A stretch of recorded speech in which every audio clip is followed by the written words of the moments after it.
Hello students, আমি Sajal Das. Physics class by Sajal sir চ্যানেলে সবাইকে স্বাগত।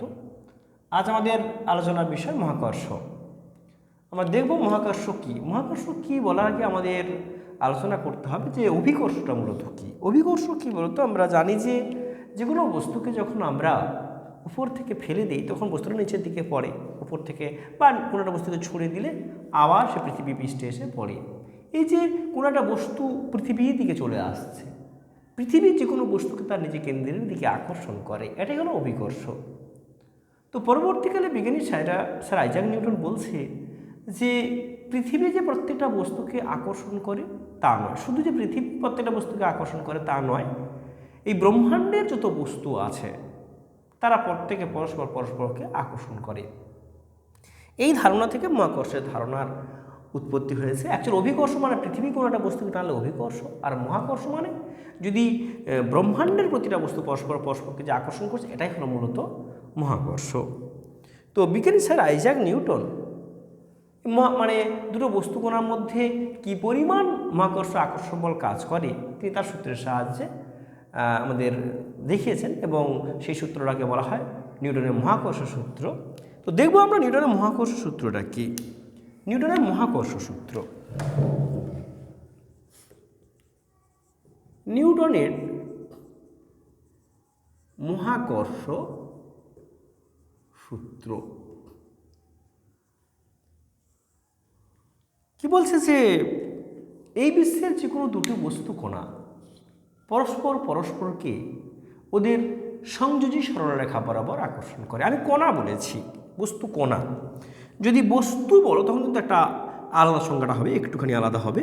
যেমন ধরো আমি এটা যদি বলি একটা বস্তু কণা M1 আর M2 ভরের দুটি বস্তু কণা পরস্পর থেকে মনে করো R দূরত্বে অবস্থিত। তো এই দুটি বস্তু কণা পরস্পরকে আকর্ষণ করবে। তো এই আকর্ষণ বলের মানটা বিজ্ঞানী স্যার আইজাক নিউটন কি বলছে, দুটো বস্তু কণার মধ্যে আকর্ষণ বল কণা দুটির ভরের গুণফলের সঙ্গে কি হবে, সমানুপাতিক হবে, এবং বলছে উহাদের মধ্যবর্তী দূরত্বের বর্গের সঙ্গে কি হবে, ব্যস্তানুপাতিক হবে।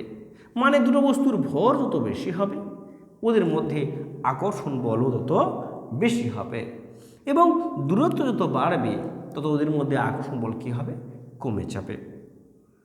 তো তখন আমরা তাহলে দুটো আমরা যৌগিক ভেদন যে দুটো কম্বাইন করে লিখতে পারি যে M proportional to M1 M2 by R square.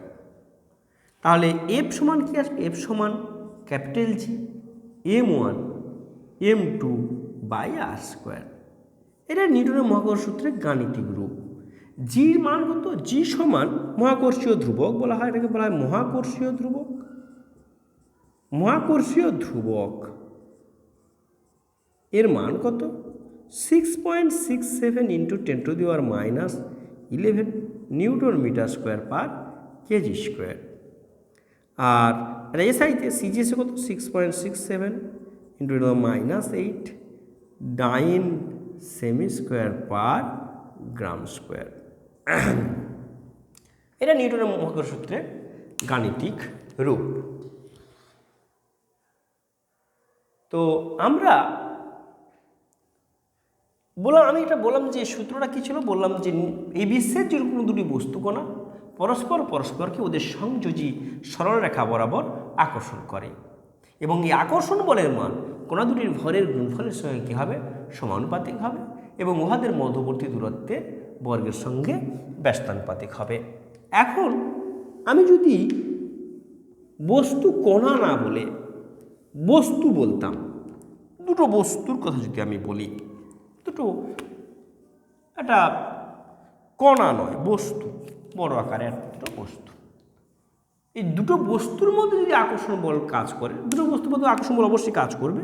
তো সেক্ষেত্রে আমরা সংজ্ঞাটা কী দেবো, বলবো যে এই বিশ্বে যে কোনো দুটো বস্তু ওদের ভর কেন্দ্রের সংযোজী সরলরেখা বরাবর আকর্ষণ করবে। ভর কেন্দ্র, সেন্টার অফ মাস, এই সেন্টার অফ মাস এটা যদি এ বি বলি, তাহলে এই সেন্টার অফ মাস বরাবর ওরা আকর্ষণ বল ওদের মধ্যে ক্রিয়া করবে।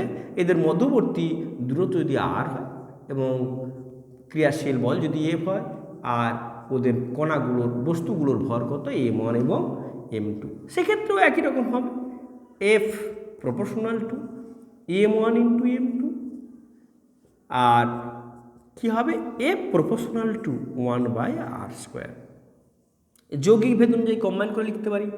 যৌগিক ভেদ অনুসারে, যৌগিক ভেদ অনুসারে কি আসবে, F proportional to m1 m2/r²। সমানুপাতিক চিহ্ন তুলতে গেলে কনস্ট্যান্ট আনতে হবে, F সমান g m1 m2/r²। জিকে বলা হয় মহাকর্ষ ধ্রুব, আগে বলেছি। এটা হচ্ছে নিউটনের মহাকর্ষ সূত্রের গাণিতিক রূপ। তাহলে আমরা কি বুঝলাম, যখন বস্তু বলবো তখন তাদের মধ্যে ক্রিয়াশীল বল মানে ভরকেন্দ্রের সংযোজী সরলরেখা বরাবর আকর্ষণ করবে। সেক্ষেত্রে আমরা যদি বলি বস্তু, এই বিষয়ে যে কোনো দুটো বস্তু পরস্পরকে আকর্ষণ করে, তাহলে সেটা সম্পূর্ণভাবে ভুল হবে। সংযোজী সরলরেখা বরাবর আকর্ষণ করে যদি বলে হবে না, বলতে হবে এই বিশ্বে যে কোনো দুটো বস্তু তাদের ভরকেন্দ্রের সংযোজী সরলরেখা বরাবর আকর্ষণ করবে, এবং এই আকর্ষণ বলের মান বস্তুটির ভরের গুণফলের সঙ্গে সমানুপাতিক হবে এবং উহাদের মধ্যবর্তী দূরত্বের বর্গের সঙ্গে ব্যস্তানুপাতিক হবে। তো আমরা এখান থেকে নিউটনের মহাকর্ষ সূত্র থেকে আমরা মহাকর্ষ ধ্রুবকের আমরা মাত্রা নির্ণয় করব। মহাকর্ষ ধ্রুবক জি এর মাত্রা, জি এর মাত্রা কি হবে, এফ সমান আমরা পাচ্ছি কি জি m1 m2/r²। তাহলে জি সমান কি পাচ্ছি, F r²/m1 ইন্টু m2। তো এখন আমরা বলের মাত্রা পাবো। বলের মাত্রা কি হয় তোমরা সকলে জানো, বলের মাত্রা ml t⁻², আর r মানে l²/m ইন্টু m। তাহলে একটা m ভেনিস হয়ে যাবে, তাহলে m ইনভার্স l³ t⁻²। এটা মহাকর্ষীয় ধ্রুবকের মাত্রা। এটা কিন্তু খুবই ইম্পর্টেন্ট, এটা বিভিন্ন পরীক্ষায় দেয়, নিট পরীক্ষায়ও দেয় এবং বিভিন্ন পরীক্ষাতে এটা দেয়, নির্ণয় করতে দেয়। তো এটা নিউটনের মহাকর্ষ ধ্রুবকের মাত্রা। তো নিউটনের মহাকর্ষ সূত্রকে সার্বজনীন বলা হয়। নিউটনের মহাকর্ষ সূত্রকে সার্বজনীন কেন বলা হয়? নিউটনের মহাকর্ষ সূত্রকে সার্বজনীন বলা হয় কেন? মহাকর্ষ সূত্রকে সার্বজনীন বলা হয় কেন, বা মহাকর্ষীয় ধ্রুবককে সার্বজনীন বলা হয় কেন? নিউটনের মহাকর্ষ সূত্রকে সার্বজনীন বলা হয় কেন? এক, বলছে দুস্তর নাক্ষত্রিক দূরত্ব এবং ক্ষুদ্র পার্থিব দূরত্ব সব ক্ষেত্রে নিউটনের মহাকর্ষ সূত্রকে আমরা সমানভাবে প্রয়োগ করতে পারি। তাহলে 1 নম্বর, ক্ষুদ্র পার্থিব দূরত্ব মানে পৃথিবীতে থাকা যে কোনো দুটো বস্তুর মধ্যে আমরা যেমন এই সূত্র প্রয়োগ করতে পারি, বহু নক্ষত্রিক দূরত্বে থাকা কোনো বস্তুর মধ্যেও নিউটনের মহাকর্ষ সূত্র আমরা প্রয়োগ করতে পারি। 2 নম্বরে বলছে কি, বস্তুর চাপ, তাপ, রাসায়নিক উপাদানের উপর বা রাসায়নিক প্রকৃতির উপরে মহাকর্ষ ধ্রুবক প্রভাবিত হয় না। আর 3 নম্বর বলছে মাধ্যম নিরপেক্ষ। কি মাধ্যম নিরপেক্ষ মানে, দুটো বস্তুর মাঝখানে আমি একটা জল রেখেছি, তখন যা আকর্ষণ বলের মান যা হবে, জলের পরিবর্তে যদি আমি অন্য কোনোটা মাধ্যম এখানে রেখে দিই, সেক্ষেত্রেও কী হবে, ওদের মধ্যে মহাকর্ষে আকর্ষণ বলের মান একই হবে। সুতরাং নিউটনের মহাকর্ষ সূত্রটি কী হয়েছে, মাধ্যম নিরপেক্ষ, বা মহাকর্ষ ধ্রুবকটিও মাধ্যম নিরপেক্ষ বা মাধ্যমের উপর নির্ভর করে না। এইবার আমরা দেখব যে নিউটনের মহাকর্ষ সূত্র থেকে আমরা অভিকর্ষ ত্বরণ এবং ওই মহাকর্ষীয় ধ্রুবকের মধ্যে সম্পর্ক দেব। মানে অ্যাকচুয়াল মহাকর্ষীয়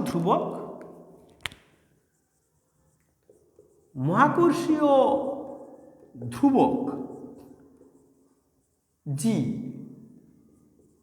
এবং অভিকর্ষজ ত্বরণ স্মল জি এর মধ্যে সম্পর্ক কি কি হবে? মনে করি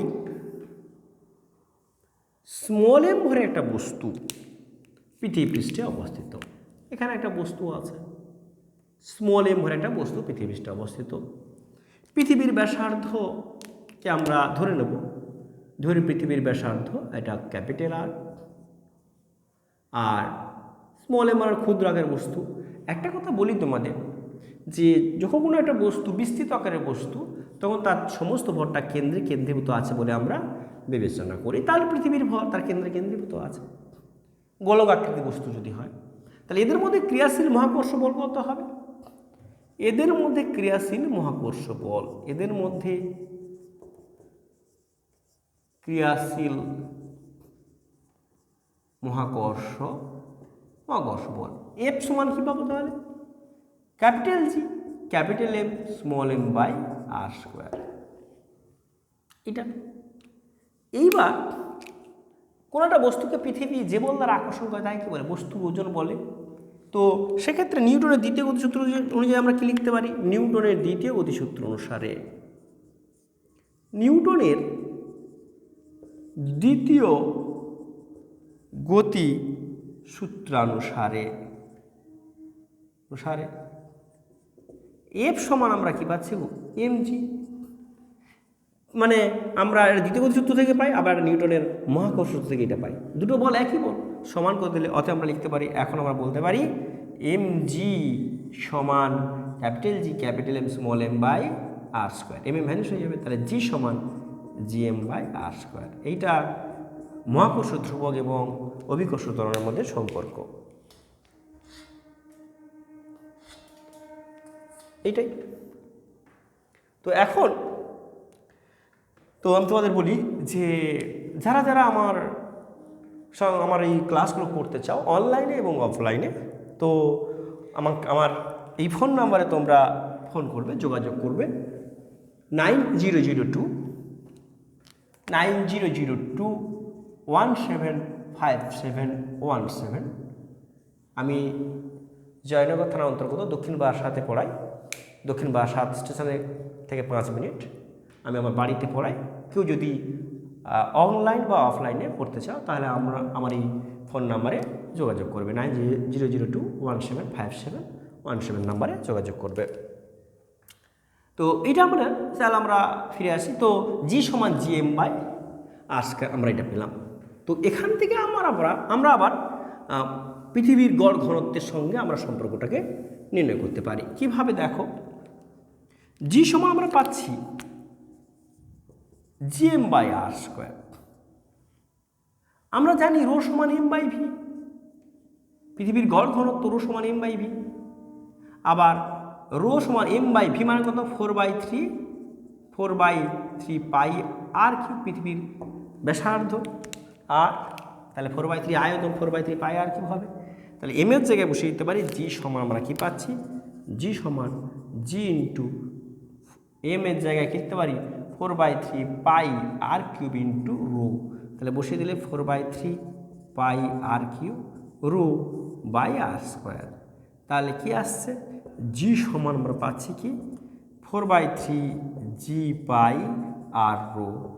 অতএব রো সমান কি পাবো? রো সমান 3g বাই 4g পাই আর। এটা হচ্ছে গিয়ে পৃথিবীর গড় ঘনত্ব এবং অভিকর্ষ ত্বরণের মধ্যে সম্পর্ক।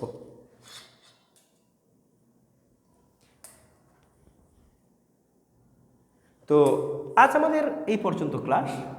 পরবর্তী অংশগুলো আমি পরে ক্লাসে দেব। আমার চ্যানেলটা সাবস্ক্রাইব করে দেবে এবং তোমরা যদি নতুন নতুন ভিডিও পেতে শেয়ার এবং লাইক করতে ভুলবে না। আশা করি ভালো লেগেছে। তোমরা পরবর্তী অংশগুলো দেখার জন্য আমরা পরের ক্লাসে দেখলে তোমরা পরের অংশগুলো পাবে। এই পর্যন্ত।